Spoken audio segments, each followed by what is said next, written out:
İyi günler. Bugün erken beraberiz. Kamil, ne haber Kamil? Raise Büro Sancar Barlas. Selamlar olsun. Şimdi buraya da bağlanıyoruz. Sana nasılsın kardeşim? Merhabalar herkese.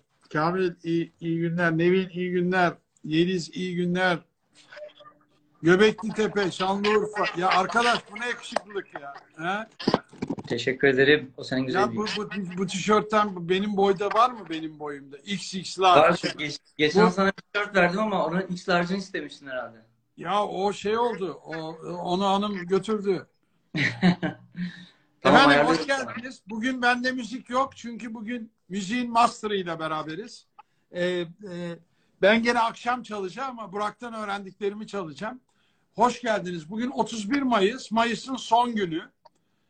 Tarihi günlerden birisi. Korona bugün itibarıyla bitti. Yarın hayata normal başlıyoruz. Ama tedbirlerle başlıyoruz. 3 tane tedbir var. Bir, ellerimizi bol bol yıkamaya devam ediyoruz. İki, maske takıyoruz. Efendim Antalya'da maske takmıyorsunuz. Yakında turistler gelecek. Maske takmamız lazım. Üç, social distancing, sosyal mesafe. Sosyal mesafeye uymak durumundayız. Şimdi Burak, ben senden böyle esinlenerek, efendim Burak, geleceğim ona ama önce bir şu benim eksik olan müziği bir şey yapsın. Çünkü müzikle ben de havaya girmeye başladım. Şimdi sen çok muhteşem bir insansın. Teşekkür ederim. Seninle tanışmaktan çok mutluluk duydum. Babana da geçenlerde telefonda söyledim. Baban eski dostum. Senin gibi bir evladı olduğu için gurur duymalı.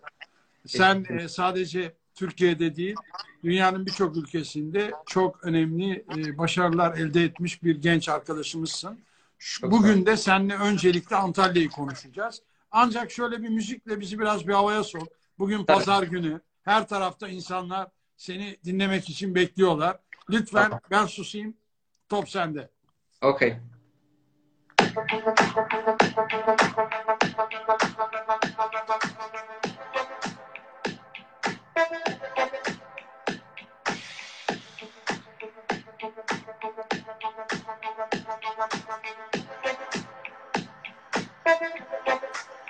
Got the club going hot on Tuesday. Got your girl in the bed, she Tuesday. Club going hot on Tuesday. Got your girl in the bed, she Tuesday. Club going hot on Tuesday. Got your girl in the bed, she Tuesday. Club going hot on Tuesday. Got your girl in the bed, she Tuesday. Club going hot.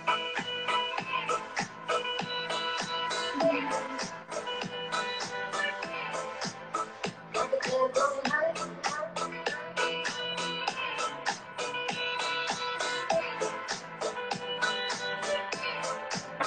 Got the club going hot.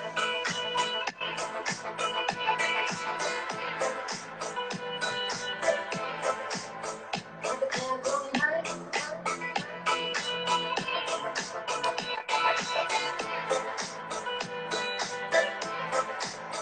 Got the club going hot on Tuesday. Got your girl in the bed, she Tuesday. Club going hot on Tuesday. Got your girl in the bed, she Tuesday. Club going hot on Tuesday. Got your girl in the bed, she Tuesday. Club going hot on Tuesday. Got your girl in the bed, she Tuesday. Club going hot.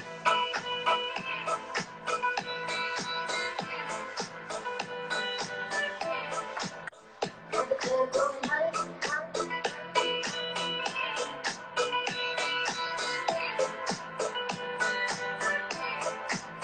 Got the club going hot.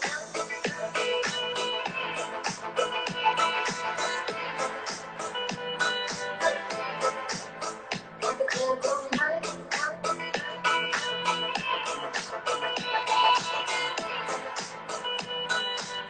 Teşekkürler. Biz teşekkür ederiz. Burak Sağ ol. tabii bu iPhone Pro'da, Pro Max'ta bu görüntü işini çözdüler. Makineye bak benim Süper. hanım da coştu Burak. Süper. Teknoloji Hanımı kullanımı göndereceğiz sonuna senin kadar. oraya. Tam diyordu ki bugün şu post koronada yemeği özledim. İşte şu lokantaya gidelim, bu lokantaya gidelim. Rezervasyonları yapmaya başladık. Bir de diyordu ki demin, bir de şöyle kollarımı açarak dans etmek istiyorum. Valla bu sene çok fazla Isırya Festivalim var. Hatta dün güzel bir haberim var sana. Geçtiğimiz 2 sene önce Exit Festivali'nde sahne almıştım. Yaklaşık 120 bin kişiye müzik yapmıştım. Bugün o request geldi. 18 ya da 19 Ağustos'ta beraber gidiyoruz Exit Festivali'ne Sırbistan. Süper, süper, çok iyi. Vallahi billahi 10 numara. Şimdi bu çaldığın parça neydi? Tuesday şarkısı. En son benim rekor kırdığım şarkı. Yani yaklaşık 80 ülkede birinci olduk bu şarkıyla. Evet, bunun bir hikayesini bir anlat bize. Yani biliyordur çoğu insan ama gene bir anlatmanda bir fayda var. Tabii Tuesday şarkısını ben 2016 senesinde çıkardım. Warner Müzik etiketiyle. Türkiye'de EMI ile çalıştık. Ve şarkı 80 ülkede birinci oldu. 1,5 milyar stream aldık. Şu anda YouTube'da bizim gördüğümüz 540 milyonluk bir Türkiye rekoru bende. 1,5 milyar stream. Evet. 1,5 milyar stream sadece YouTube stream'i. Ama bizim Türkiye'de gördüğümüz 540 milyonluk bir stream. Spotify rekorunu kırdık. Despacito şarkısıyla da Ed Sheeran Shape of You şarkısıyla yarıştık. Yani bu 3 şarkı dünyaya damgasını vurdu. Ve halen de yükselişte. Ne bileyim bir Meksika'da, bir İspanya'da halen şarkı deli gibi dinleniyor. Streamler yükseliyor. Ülkemiz adına çok büyük bir rekor ama dünya arasında dünya rekorunu kırdığımızı söyleyebiliriz bu şarkıyla. Seni tebrik ederim. Şimdi sen son günlerde, yani benim asıl davet etmemin nedeni, tabii ben senin aileni çok iyi tanıyorum. Ancak seni de tanıyorum. Ancak seni davet etmemin ana nedeni bugün Antalya günü. Evet. Antalya Tanıtım Vakfı sevgili Yeliz'le beraber son haftalarda çok ses getirdiniz. Evet. Gazeteler yazdı. Değişik bir şey yaptınız. Ne yaptınız? Evet. Bilmeyenler için söyleyelim. Hem Tünektepe'den hem Tahtalı Dağı'ndan 2 tane müzikle dünyaya haykırdınız diyorum ben. Evet. Haykırmayı pozitif anlamda kullanıyorum. Çünkü koronada herkes evine çekildi. Herkes evde oturuyor. Evet. Ve siz bu arada Yeliz'le beraber, Yeliz Gül Ege ile beraber ki çok doğru bir hareket oldu. Tuttunuz, dağlara, tepelere çıktınız. Bilmeyenler için 2600 ve 2900 metrelerden bahsediyoruz. Yani 3000 metreye yakın. Ve oradan muhteşem müzikler yaptınız. Evet. Oradan da birazcık eğer elinde varsa bir çalar mısın bir hatırlamamız için? Tabii. Şimdi kısaca... sen de bir anlat ama bana. Yani ben bir kabataslak anlatıyorum ama sen anlat. Evet, evet. Şimdi pandemi sürecini ben çok farklı değerlendirdim. Herkes evindeydi ve prodüksiyon şirketim Antalya'daydı. Bu arada tabii ki bu ekibe de çok teşekkür ederim. Çünkü onlar deli gibi çalışan bir ekip. Benimle beraber 340 tane video yapan bir ekip. Burak Yeter TV'de. Ve bu ekip Antalya'daydı. Şans eseri. Çünkü biliyorsunuz biz pandemiden önce Hollanda'dan buraya geldik. Onlar da bizi şu anda izliyorlar. Ve biz bu ekiple beraber bir çekim gerçekleştirdik Antalya Tünektepe'de. Sayın Valimiz Münir Karaoğlu, onlara çok sevgilerimizi gönderelim. Münir Valimizi de saygı ve sevgiyle kulaklarını çınlatalım. Gönderelim. Kendisi çok destek verdi. Yeliz Gül'e de selamlar gönderelim. Onu da saygı ve sevgiyle selamlayalım. Muratpaşa Belediyesi, Sayın Ümit Uysal, Ümit Başkan'a da selamlar, saygılar. Başka? Ve Antalya Anet bir ekibi bize çok destek verdi çekimle alakalı. Onlara da sevgiler. Tünektepe'de çekim yaptıktan sonra internet ortamında paylaştık ve müthiş bir stream aldık ilk haftada. Neden bahsettik? Bu stream almak ne demek? Arkadaş şimdi bizim burada bazı arkadaşlar, ben de dahil olmak üzere, bilemeyebiliriz. Hani ben biliyorum ama bilmemem. Yani streaming çok kullanıyor yeni nesil. Ne demek streaming? Stream sonuçta sayı, yani sonuçta atıyorum biz buna sayı demiyoruz artık, stream diyoruz. Yani atıyorum 10'da bir sayıdır, 10'da bir stream'dir. Biz ona stream. Yani şu anda 602 stream mi var bizde şu anda? 604 stream mi var? Evet, şu anda 604 stream görünen gittikçe de yükseliyor. Ama giren çıkan herhalde birkaç bin olur. Evet. Evet, bugün çok önemli çünkü bizi Meksika'dan izleyenler var, Los Angeles'tan Brezilya'dan var. Ama Brezilya'dan var. Onları sevgilerimizi gönderelim. Rusya'dan var, İtalya'dan var. Şu anda altta görüyorum. Benim altından çıkıyor. Değil mi? Süper. Onlara sevgilerimizi gönderelim. Streamlerimiz arttıktan sonra Yeliz Hanım bizimle irtibata geçti. Antalya Tanıtım Vakfı ile alakalı Burak acil oturmamız lazım. Çünkü yaptığın iş aslında Antalya'yı dünyaya tanıtıyor. Ki ben Aynen. elimde zaten bir kılavuz vardı. Bu kılavuzu söyleyen Mustafa Kemal Atatürk şüphesiz ki Antalya dünyanın en güzel yeridir dedikten sonra Dedi. ben onu hep içime sindirmişim. O zaman bugünleri görmüş yani. Evet. Antalya'yı gerçekten çok daha fazla tanıtmamız gerektiğini düşündüğüm için bu projeyi Antalya'da başlattık. İlk çekimimizi Tünektepe'de yaptık. Harika bir stream aldıktan sonra ikinci çekimimiz için Biraz çal Burak'cığım. Evet. Bak şimdi beni de havaya soktun yani. Müziksiz olmuyor bu işler. Evet, dur bir saniye. Alttan müzik de gelsin. Ha? İkinci çekimimizi Tahtalı'da yaparken tabii ki şuna değinmek istedim. Aynı zamanda bizim eski Türk sanat musiki eserlerimiz vardı. Bunları da kullanmak istedim. Bilhassa Selvi Boylum Al Yazmalım şarkısıyla başladım. Var mı orada? Var. Hadi bir çal ya. Hemen çalıyorum. Sen bana selam verdin ya, borçlu çıkarsın. Hadi şunu da çal, bunu da çal. İlk eşim piyanisti benim. Ona Evet. piyano çal diye kadıncağız 20 sene sonra bıraktı beni. Oh. Hemen çalıyorum.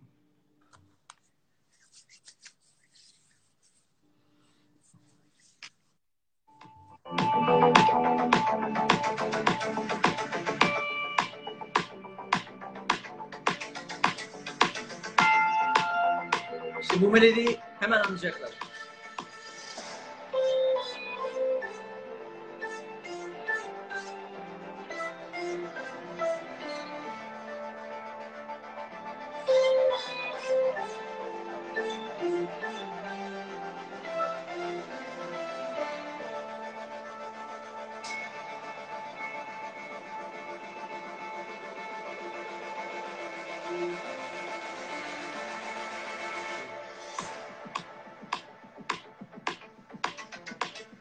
Şimdi ana melodiyi veriyoruz. Ondan sonra drop diyoruz biz buna. Yani parçanın patlama noktası artık drop oluyor. Orada tabii ki insanlar kendini kaybediyor. Kulüplerde, festivallerde. Bununla alakalı muhteşem çekimler gerçekleştirdik. Mutlaka YouTube'dan izleyin. Sonrası sendeydi. Ne diyorduk en son? Şimdi şunu söylüyorum. Şimdi bu müzik seneler boyu sadece dinlenme ve eğlenmek için kullanılan bir araçken bugün markalaşmanın en önemli ayaklarından birisi. Müzikle markalaşma diye bir konu başladı. Yani siz bu DJ'ler öyle bir konuları bir yerlere getirdiniz ki sizi yüz binler takip ediyor, milyonlar takip ediyor. Evet. Efendim Antalya'da oluyor mu bilmiyorum ama mesela Portekiz'de bir DJ çıkıyor. Biliyorsun birkaç tane oradan meşhur adamlar var. Adam bir sahilde bir şey yapıyor, bir performans veriyor. 100 bin kişi geliyor, 200 bin kişi geliyor, 300 bin kişi geliyor. Ama bu şeyde de böyle. Yani mesela Harley'lerin buluşmasına 1 milyon Harley geliyor. Amerika'da. Evet. Şimdi bu şuraya götürdüğü işi.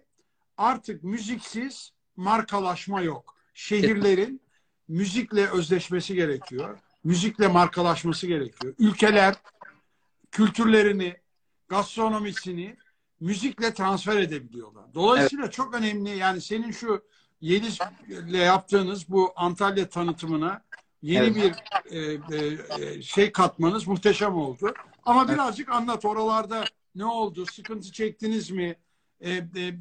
Neler hissettiniz 2600-2009 metre? Oradan şey yap, onu anlat, başka konuya geçeceğim. Evet. Şimdi hemen kısaca toparlayayım. DJ'lik tabii ki çok popüler meslek. Dünyada gerçekten çok gözde bir meslek. Şu anda bir DJ bir stadyumu sold out yapabiliyor, doldurabiliyor. Hatta biz geçtiğimiz sene bir günde 500 bin kişiye müzik yaptık. Nasıl yaptık? Saat 1 ile 2 arasında Almanya'da çaldık. Özel uçağımıza binip İngiltere'ye gittik. 5 ile 6 arasında başka bir mekanda çaldık. Sonra gecesinde Hollanda'ya döndük. Yani bunu bir DJ günde 2 ya da 3 performans şeklinde değerlendirebiliyor. Bu artık DJ'nin en büyük avantajı. Çünkü DJ tek başınadır. Bir markasında bir bas gitar yok, davulcu yok vesaire. Tek başına kulaklığı takıp müzik yapabilecek kapasitedir. Ki müzik artık çok kolaylaştı. Eskiden plaklar... Kafayı yemiyor musunuz öyle o yalnızlıkta? Yani yok, yemiyoruz. Zor bir iş yani. Ben ve kitle. Ya mesela ben yapamam. Çünkü ben hep insanlarla bir şey paylaşmam lazım. Anladın mı? Evet. Sizin bir dünyanız var. O dünya da Paylaşıyorsunuz. çok zengin bir dünya yani. Evet. Paylaşıyorsunuz. Tek başınıza müzik yapıyorsunuz. Ve teknoloji sayesinde eskiden hatırlarsanız plaklar taşırdık. Şimdi o da kalktı artık. Elimizde bir USB, bir kulaklıkla beraber dünyanın her yerinde dolaşıyoruz. Ve binlerce, on binlerce kişiyi eğlendiriyoruz.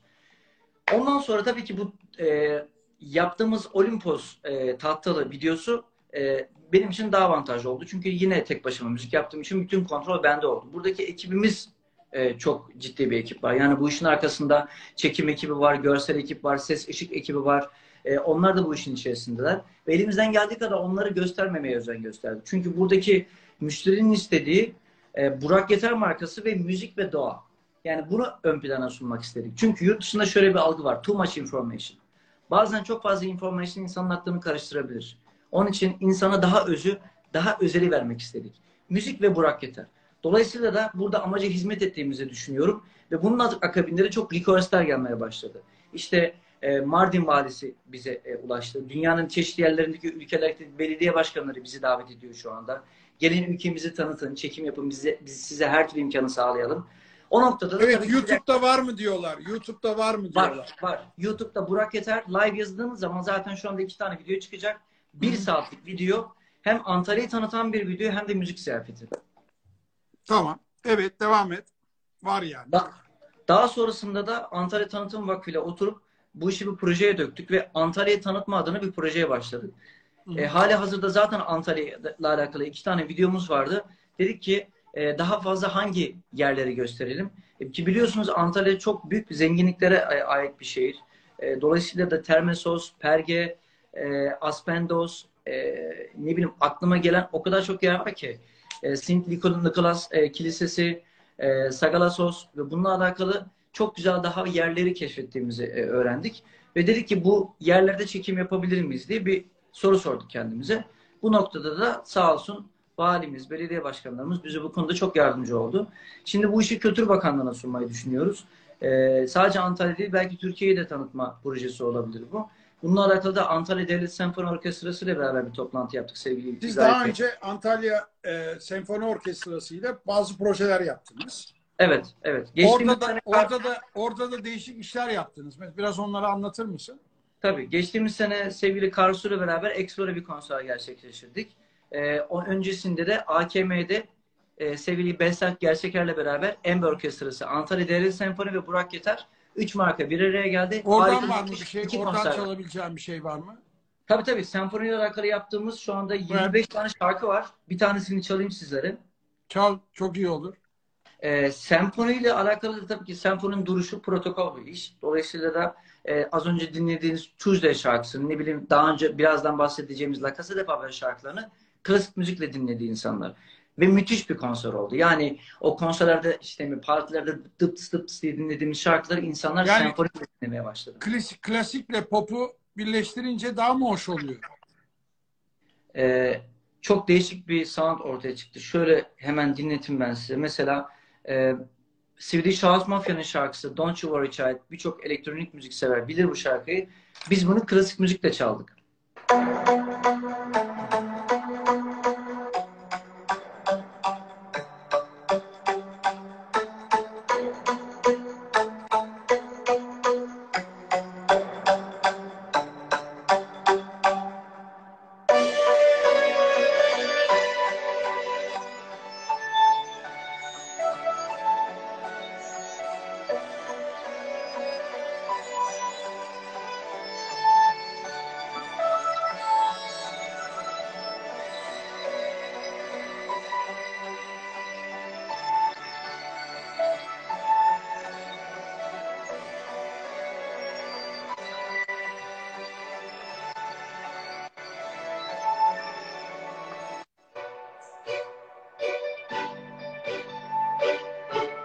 Bunun vokal halini müzik severlerimiz YouTube'dan izleyebilir. Don't You Worry Bunlara da YouTube'dan bakın.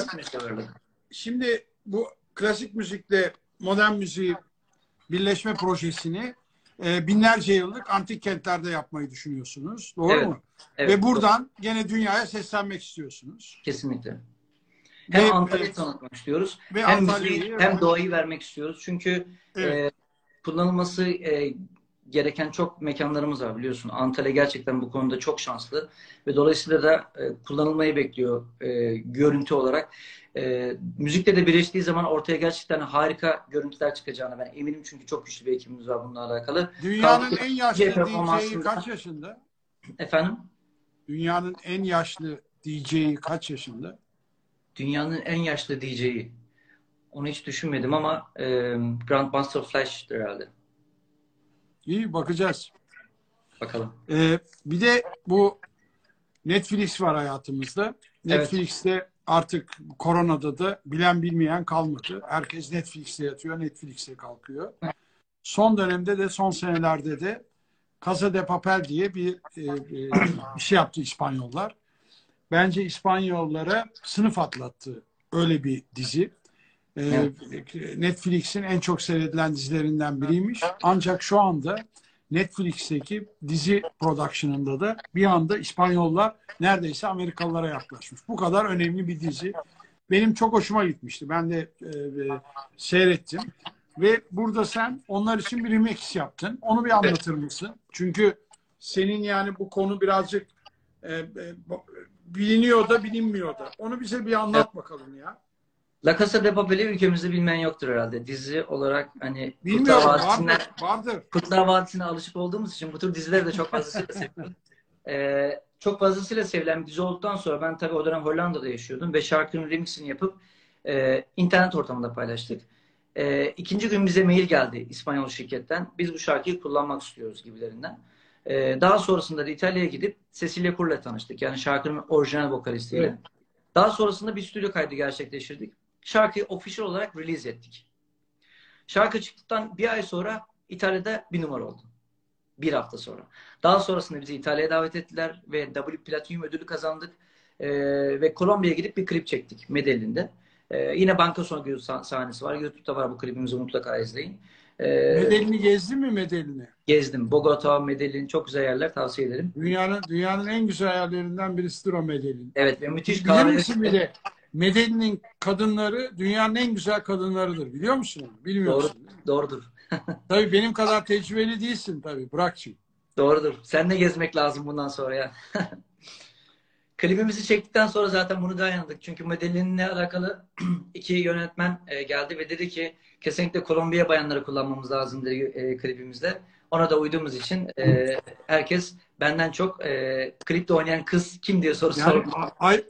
ayıp olurdu eğer Medellin kadını kullanmasaydın, ayıp olurdu. Kesinlikle kullandık. Kesinlikle kullandık ve çok da güzel bir klip olduğunu düşünüyorum. La Casa Bu de hangisi? Bunu da bir çal lütfen. Rica edeyim, bunu da bir çal. Çünkü bilen var mı? Heh.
Şimdi burada drop giriyor. 1, 2, 3, come on.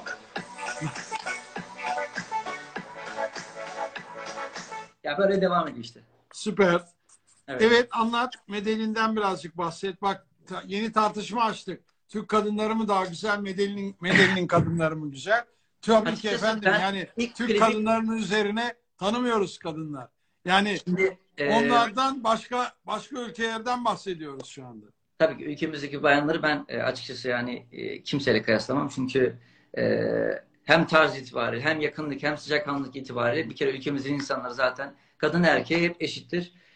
Ama tabii ki insanlara farklı yerlere sunmak benim çok hoşuma gidiyor. Özellikle Medellin'de ben ilk klibimi Crash şarkısıyla çekmiştim. Daha sonrasında dedim ki bir daha şarkı yaparsam bir daha Medellин'de çekmek isterim. Çünkü çok orada mevcut. Hatta davet etmek isterim. Umarım ilerleyen dönemlerde yapacağım şarkılarla alakalı. Çünkü stüdyolara taşımak imkansız biliyorsunuz. Bu çekimlerde büyük stüdyolarda gerçekleşiyor.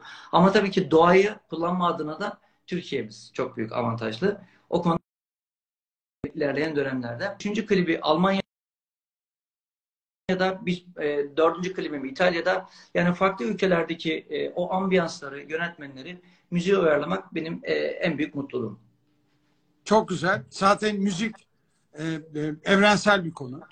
Evet. Yani şimdi mesela diyorsun ki Brezilya'dan, şuradan, buradan bir sürü insan seni takip ediyor, izliyor. Müziğin en güzel tarafı bu. Evrensel olması. Ancak tabii biz de Türkiye'de yapılan müziği dünyaya tam export edemedik. Evet. Yani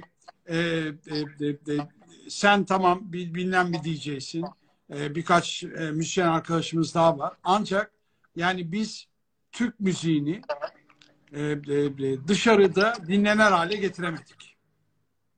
Şöyle bir Yoksa yani müzik benim alanım değil ama bir dinleyici olarak ve dünyada Türkiye'nin bütün markalaşması prosesini çok yakından takip eden birisi olarak müzikte eksikliğimiz var diyorum. Evet, doğru söylüyorsun. Ve bunu tanıtma adına da büyük eksiklerimiz var. Çünkü sadece müzikle kalmıyor. Gerçekten ülkemizde çok yetenekli insanlar var ama bu müziği pazarlama konusunda çok büyük sıkıntılar yaşayabiliyorlar. Şarkıyı yapmak değil, o şarkının pazarlanması da çok önemli bir durum. Bizim bununla alakalı zaten kurduğumuz ekip sayesinde biz şarkıları dünyanın 77 ülkesinde bir numara yaptık. Ki kaldı ki bu chartlara girebilmek çok zordur. Hatta top 10'e girebilmek bile çok zordur. Ki kaldı biz bu top chartlarda bir numara kaldık. Ki bir dönem hatırlarsan Rusya'da da çok sıkıntılı dönemler yaşamıştık. Öyle bir zor dönemde ben Rusya gibi bir ülkede bir numara kaldım 2 ay boyunca. Bu demektir ki gerçekten müziğe ve sanata insanlar çok daha saygılı, yatkın ve kucak açan bir kitle. Ülkemizde tabii ki bu konuda ben düşünüyorum bir Rus'un o dönemlerde Türkiye gibi bir yerde chart'a girmesi kesinlikle buna destek vermezlerdi. Ama ben Rusya gibi bir chart'ta öyle zor bir dönemde 2 ay bir numara kaldım. Ve orada davet edildim. Kırmızı halıyla karşıladılar. Europlus TV'de ödüller verdiler. Bunların bütün örnekleri internette, sosyal medyada paylaşıldı ama ne zaman ki ülkemizde Tuesday şarkısı dinlenildi ki halen dinleniliyor. Aa, bunu bir Türk mü yapmış diye soranlar var. Şimdi burada tabii Türkiye'ye özgü müziklerin ileri dönük olarak Türkiye markasıyla özdeşleşmesi bence çok önemli ve yepyeni bir beyaz sayfa açılması gerekiyor. Bunları da pop sanatçılarından falan bekleyemek gerekir. Birazcık bunu strateji haline getirmek lazım. Yani illa her popçu dünyaya çıkacak diye de bir şey yok. Bunu birazcık da motivasyon haline de getirmek lazım. Motive etmek lazım. Evet. Ama gerçekten ben dünyada dolaşırken bu bizim Türk müziğinin eksikliğini her tarafta hissediyorum. Birkaç arkadaş yazmış işte Tarkan tanınmıyor mu falan. Ben diyorum ki hiç bizde müzik konusunda Fazıl Say'dan başka dünya çapında birisi yok. Evet, kesinlikle. Klasik müzikte doğru diyorsun. Efendim? Klasik müzikte doğru diyorsun. Ama elektronik müzikte tarih yazdığımı rahat bir şekilde söyleyebilirim. Çünkü 1,5 milyon şu ana kadar hiçbir sanatçı almadı. Özellikle ben ülke olarak bakmıyorum zaten. Hani şeyde olmasınlar yani birkaç tane değil yani topluca bir atak yapmak lazım diyorum. Yani kesinlikle. 5 tane 10 tane Burak olsun. 5 tane 10 tane Fazıl Say olsun. O anlamda söylüyorum. Anlatabiliyor muyum? Evet, doğru. Çünkü Anadolu'dan çok şey çıkar yani. Çok materyal çok yani. Öyle değil mi Burak? Zaten az önce çalmış olduğum bu Selvi Boylum Al Yazmalım şarkısının remixini ben İtalya'da, Macaristan'da, Sırbistan'da çaldığımda insanlar koşarak yanıma geldi ve bu melodi ne diye sordular bana. Çünkü şarkı tabii ki eski bir melodi ama şimdi yeni jenerasyon drop diyoruz biz. Hani dedik ya şarkı 4-3-1 diyoruz. Onunla da birleşmesi lazım. Çünkü gençlik jenerasyonu enerji istiyor. Dolayısıyla da öyle olunca da onların amacına hizmet etmiş oluyorsunuz. Bu şarkıları bu şekilde sevdirebilirsiniz. Yani yarı Avrupa soundları, yarı Türk soundlarıyla artık biliyorsunuz her şey bir araya girdi. Yani featuring diye bir kelime. Fit yapmadığınız zaman karşı tarafın fanbase'ini otomatik olarak kendi hayran kitlenize çekemiyorsunuz. Dolayısıyla herkes birbiriyle işbirliği yapma durumunda olmak zorunda diye düşünüyorum. Doğru söylüyorsun. Peki sen bu sadece müzik yapmıyorsun. DJ yetiştiriyorsunuz da siz. Evet. Evet. Yani eğitim veriyorsunuz. Evet, İstanbul'da yaklaşık 7 yıllık bir okulumuz mevcut. Connection DJ Akademi adı altında bir DJ okulu kurdum.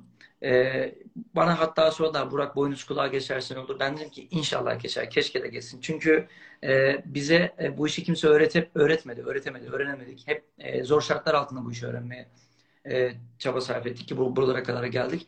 Ve daha sonrasında da dedim ki bu işin okulunu açmamız gerekiyor. Bu işi daha iyi öğretmemiz gerekiyor. Daha öncesinde zaten İngiltere'de ses mühendisliği üzerine eğitim aldım. Sertifikamı aldıktan sonra İstanbul'a döndüm ve Türkiye'nin en büyük DJ okulunu açtık. Connection DJ Akademi adı altında. 3700'e yakın öğrenci yetiştirdik sertifikalı. Bir okulda Amsterdam'ı açtık bundan 4 sene önce. Bir okulda Los Angeles'ı açtık. Şu anda dünyada 3 tane okulum var. Onun için de çok mutluyum. Öğrenci yetiştiriyorum. Orada kaç yaşında Kendime arkadaşlar geliyor, yoksa yaş önemsiz mi yani? Daha 13 genç. yaşından itibaren 13 yaşından 70 yaşına kadar insanlar Yani şunu geliyor. demek istiyorum. Yani aileler bilsin diye istiyorum. Yani aileler genç çocuklarını bu okullara gönderebilirler. Kesinlikle. Doğru mu? O Gönderirler. anlamda söylüyorum. Şimdi biliyorsunuz ki Peki, artık evet, önceden gitar kursu, piyano kursu vardı ki bunlar bravo. hala popüler ama artık DJ'lik kursları başladı. Dünyada da çok Heh, popülerleşti. tam onu Ufak söylemek bir istiyorum. ufak bir ekipman alıp ne bileyim bir arkadaşlarınızla alakalı bir doğum günü partisi olabilir, bir eğlence olabilir. Onlara müzik ziyafeti yapabilirsiniz. Hani DJ'lik dediğiniz zaman ille gidip büyük festivallerde ya da kulüplerde çalmanız gerekmiyor. Bir de iyice yani Aynı illa tek profesyonel de müzik illa profesyonel de olmana gerekmiyor ama tabii, DJ'liği öğrenebilirsin, öyle mi? tabii ki. Yani sizin yaptığınız playlistler yani insanların seveceği tarzda müzikleri hissedip bilip onları eğlendirmek. DJ'nin asıl görevi bu. Ama o playlisti yapmak öyle kolay bir şey değil Burak. Sana kolay geliyor ama yani Çok zor bir mesela şey. ben çalışıyorum playlist yapmaya ama o Evet, işi hiçbir zaman beceremiyorum yani. Anlatabiliyor tabii muyum? ki Yani çok zor. o yetenek zaten o. Senin hani Kesinlikle. normal diye anlattığın konu zaten yetenek yani. Tabii tabii. Şimdi 20 sene öncesine dönecek olursa ben bir playlist yazıyordum. Atıyorum 20 şarkılık şarkı listesi yazıp kulüplere gidiyordum. O dönemlerde herkes geçmiştir yani. Acaba bugün ne çalacağım, ne isterler? O playlisti yapıyorsun. Çünkü karşınızda binlerce, on binlerce kişi gördüğünüz zaman ister istemez heyecanlanıyorsunuz. Çünkü düşünün 120 bin kişilik bir festivalde çaldım geçen sene. Herkes size bakıyor. Stop, şarkı durdu. Belki de elektrik kesildi ama suçlu sizsiniz. Bütün sorumluluk size ait. Onun için yaptığınız her hareket en ince ayrıntısına kadar eleştirilebilir. Bu bir sorumluluk sahibi. Bunun bu performansın yüksek olduğu bir saat var mı? Yani genelde böyle bu DJ'ler geç saatte çıkıyor falan filan. Bu böyle bir şey mi, yoksa öyle bir usul mü var yani? Yani Yani gündüz de olur, değil mi? Yani gündüz de akşam da oluyor. olur. Gündüz birden oluyor. Geçtiğimiz Değil sene mi? gecenin saat 4'ünde bana sahne saati gelmişti. Öncelikle çok Ha. şaşırmıştım. Menajerim bana Berkin dedi ki Burak Bey dedi saat 4'te sahne saatimiz. Yani 4 ile 5 arası gece. Dedim Berkin yani o saatte kim olur dediğimde meğersem setin kapanışı yani festivalin kapanışı bana aitmiş. Evet. Muhteşem bir havai fişek şöleni vardı ve saat 4'te 5'te bir kişi bile gitmedi. 100 bin kişiye müzik yaptık İtalya'da. Harika bir konserdi. Peki bu DJ yarışmaları oluyor mu? Türkiye'de düzenlenen ilk DJ'lik yarışmasında ben ilk Türkiye birincisi oldum. Zaten orada başladı serüven. MTV Evet. Burn DJ'lik yarışması Nerede olmuştu o? Sirkeci Hamam'da. Evet. Oluyor mu peki? Yani daimi oluyor mu? Şu anda ufak çaplı yarışmalar yapılıyor. Ama ilk yarışmada 560 DJ arasında ben Türkiye birincisi oldum. Ondan sonrasında yurt dışına gittim ve yurt dışındaki yarışmalara katıldım. Orada da bir dereceler elde ettikten sonra Türkiye'ye döndüm ve ilk beni Ahmet Çelenk keşfetti. Ahmet Çelenk dedi ki Burak dedi hemen sana bir DJ albümü yapıyoruz dedi. Hatta hiç unutmuyorum Kral TV gibi bir kanalda ilk DJ klibi yayınlanmıştı. Benim tabii saçlar o zaman röfleli vesaire işte o zamanın modası diyeyim size. Çok komik dönemler ama güzel dönemlerdi. Daha sonrasında Ajda Pekkan'la remixlerim başladı ve Kral TV'deki ilk remix DJ ödülünü sevgili Ozan Doğulu ve İskender Paydaş bana takdim etmiştir. Ondan sonra Türkiye'de DJ'lik çığırını açmıştır diyebilirim. Şimdi bu teknolojinin gelişmesi, DJ'liğin gelişmesinin ilerlemesine çok katkı sağladı, değil mi? Yani teknoloji geliştikçe insanlar daha fazla müzik dinlemeye başladı. Sizler Evet. daha rahat playlistler yapmaya başladınız falan filan mı? Yoksa hayır, öyle değil mi? Yani playlistler her gün değişebiliyor. Şu anda sizle konuşurken bile aklıma melodiler geliyor. Bu Hı biraz benim tabii ki kendi hı. çılgınlığım. Biraz müzikal olarak bakıyorum Hı hı. hayatıma. Ama playlistler tabii ki değişkendir. Çünkü atıyorum 2 tane 3 tane şarkıyı mecbur çalmak durumundasınız. Eğer kitle için müzik yapıyorsanız. Çünkü popülerleşmiş şarkılardır. Yani bu şarkıları nereden buluyoruz şu anda? Tüyo vereyim. Şu anda mesela TikTok. Mesela TikTok muhteşem kullanılıyor şu anda yeryüzünde. Ve TikTok kullanıcısı çok değil mi? Çoğalıyor. Çok hızlı büyüyor. TikTok ve Snapchat'teki kullanıcı sayımız bizim çok daha fazla ama yaş seviyesi tabii ki düşük. 16-17'ye hitap ediyor ama biz buna investment olarak bakıyoruz. Dolayısıyla da oradan şarkıları keşfedip daha fazla kitlelere müzik yapabiliriz. Peki Instagram bu müzik işinde şey yapmıyor mu? Instagram daha yeni bu live pandemi döneminden sonra live olayına çok ciddi ağırlık verdi. Hatta şarkıların telifleri şu anda ciddi anlamda dinleniyor. Biraz geç girdi bu stream'e ama daha öncesinde Snapchat, TikTok, Twitch, Zoom gibi kanallar canlı yayında çok büyük çığır yarattılar. Peki oradaki haklar nasıl oluyor? Mesela YouTube hemencik warning gönderiyor. Şu anda Evet. Instagram'da gelmiyor o warningler. Yani YouTube, evet. Insta Live'da mesela şu anda bu kesintisiz oynayacak şeydi. Evet. Televizyonunda. Ülke analizleri farklı. Atıyorum mesela YouTube'un Türkiye gelirleriyle Amerika gelirleri arasında çok ciddi farklar var. Ama diğer az önce bahsetmiş olduğum portallar worldwide yayın yapıyor. Yani bunu ülke olarak bölmüyor. Direkt straight olarak sizin doğrudan hesabınıza bu telifleri yatırıyor. Onun için biz diğer streamlere şu anda daha çok ağırlık vermek durumundayız. Ama Instagram'da bu işte ilerleyecek diyorsun değil mi? Çünkü en büyük sosyal medya onlar yani değil mi? Evet, şu anda Shazam'la işbirliği yaptı Instagram. Evet, Shazam'a işbirliği yaptı değil, satın aldı Shazam'ı. Evet, dolayısıyla da şu anda Instagram canlı yayında yapacağım şarkının telif hakları mutlaka sanatçılara ödenecektir bu saatten sonra. Değil mi? Öyledir değil mi artık yani? Öyle olacak. Ama Evet. öyle bir durum yok daha şu anda değil mi? Yok, Olacak. daha önceden yoktu. Bu haftadan itibaren başlıyor. Bu hafta Ben itibaren. yakından takip ediyorum, evet. Çünkü Hayır, Shazam bizim bunu bir daha bir çok... tekrar et. Çok önemli bir konu. Ben herkesin bunu bildiğini zannetmiyorum Burak. Instagram'da yapacağınız müzik yayınları Shazam'a takılacak ve Shazam teliflerinden dolayı bazı şarkılarınız yayınlanmayabilir. Burada zannetmeyin bu sizden kaynaklanıyor. Buradaki kural tamamıyla sanatçıyı koruma adı altında yapılan içermektedir. Ben de kaç gündür şaşırıyorum. Diyorum ki her şey, ben çünkü hep söyleşileri müzikle açıyorum. Evet. Mesela YouTube'da hemen şey yapıyor. Ama evet. Instagram'da bir şey olmadı. Demek ki onlar da bugünlerde o şeyi 15 saniye sonra 15 saniye çaldığınız zaman şarkıyı otomatik olarak sanatçıya hak doğuyor. İyi, tamam, çok iyi. Burak, bu tanıtım konusuna tekrar geri dönelim. Sen müzikle tanıtıma inanıyorsun. Evet. Bunun için bu antik şehir dışında herhangi bir projem var mı? Ve bu seneki program ne? Çünkü social distancing sizin gibilerin festival yapmasını birazcık sıkıntıya sokacak gibi duruyor. Benim çok önemli DJ arkadaşlarım var. Haliyle bu sene daha programlar belli değil. Evet. Yahut 10 program varsa biri belli. Ne diyorsun sizin? Ne olacak bu yaz? Bu yaz ben burakyeter.com adresine yazmıştım zaten. 128'e yakın festivalim vardı. Hatta bir günde 2 show, 3 show şeklinde. Ama tabii ki şu anda herkes birbiriyle bağlantılı. Yani herkes birbirine baktığı için kimse bir açıklama yapamıyor. Halen request geliyor. Dün az önce bahsetmiş olduğum gibi Exit Festivali'nden request geldi. 17-18 Ağustos'ta bizim şu anda Exit Festivali tarihimiz var. Ama onun haricinde en az 35 tane festival Avrupa'da kesinlikle gerçekleşecek Ağustos'ta. Bunların çünkü konfirmasyonu aldık bu hafta içerisinde. Dolayısıyla da muhtemelen Ağustos 1'den itibaren kulüpler de açılacak. Çünkü festival yoğunluğu kulüp yoğunluğuyla çok daha farklı. Çünkü festivallere yüz binlerce insan geliyor. Kulüplerin kapasitesi maksimum 3.000-4.000 kişi. Ben şuna inanmıyorum açıkçası. Sosyal mesafenin olacağına inanmıyorum. Çünkü yaptığımız işlerin hepsi sold out. Şimdi sold out olan bir işe siz yarısı gelmesi gerekiyor diye bir olay yapamazsınız. O zaman o konseri hiç yapmayın. Ben açıkçası havalimanlarında da bunun olacağını pek zannetmiyorum. Çünkü ne bileyim sosyal mesafe kuralları belirlenmiş havalimanlarının içerisinde ama peki dışarıda ne olacak? Yani bununla alakalı çok soru işaretleri var.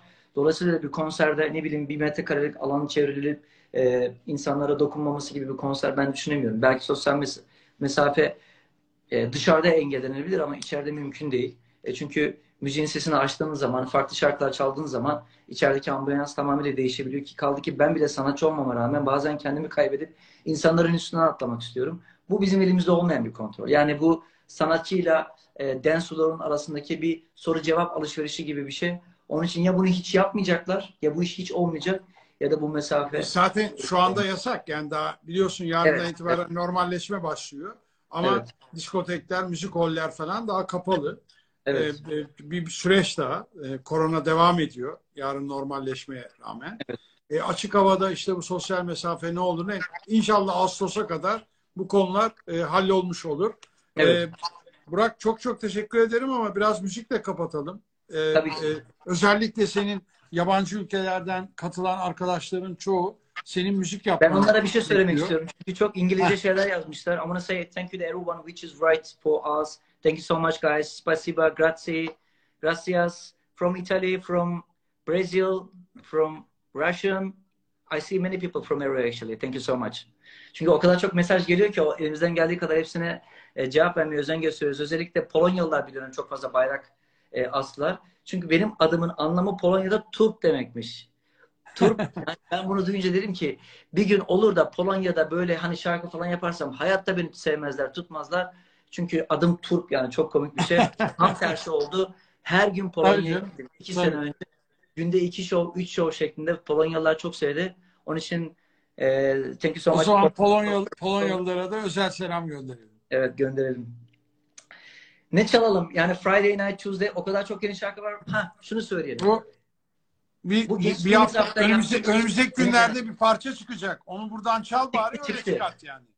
Çıktı. Beni Benassi ile olan şarkım var. Onu çalmak isterim izninle. Bravo. Çıktı mı çıkıyor mu? Ne oldu? O Şarkı bugünlerin çıktı. Geçtiğimiz hafta çıktı, evet. Tamam, geçtiğin hafta çıktı. Onu bir çal bakalım. Onu dinleyelim. Onunla kapatalım.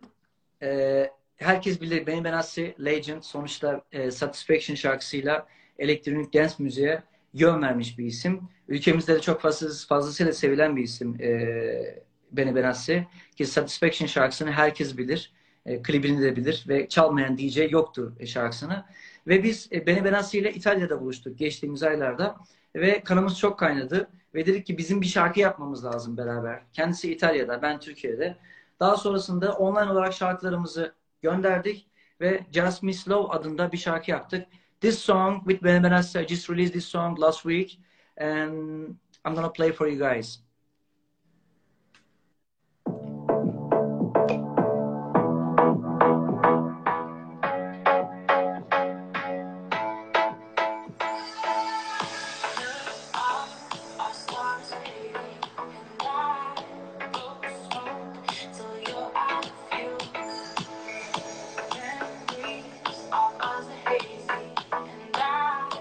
It's the summer song.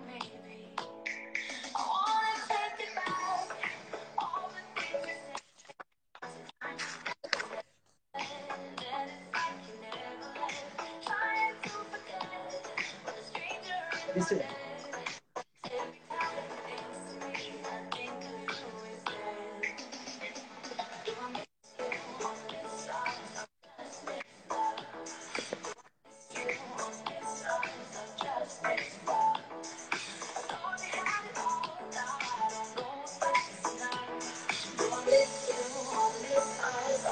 Şimdi geliyoruz.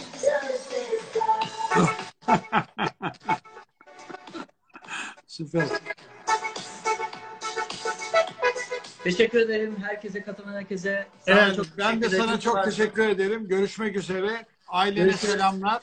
Efendim Çok sağ- hepinize iyi günler. Hoş bir Burak sayesinde hoş bir pazar öğleden sonrası geçirdik.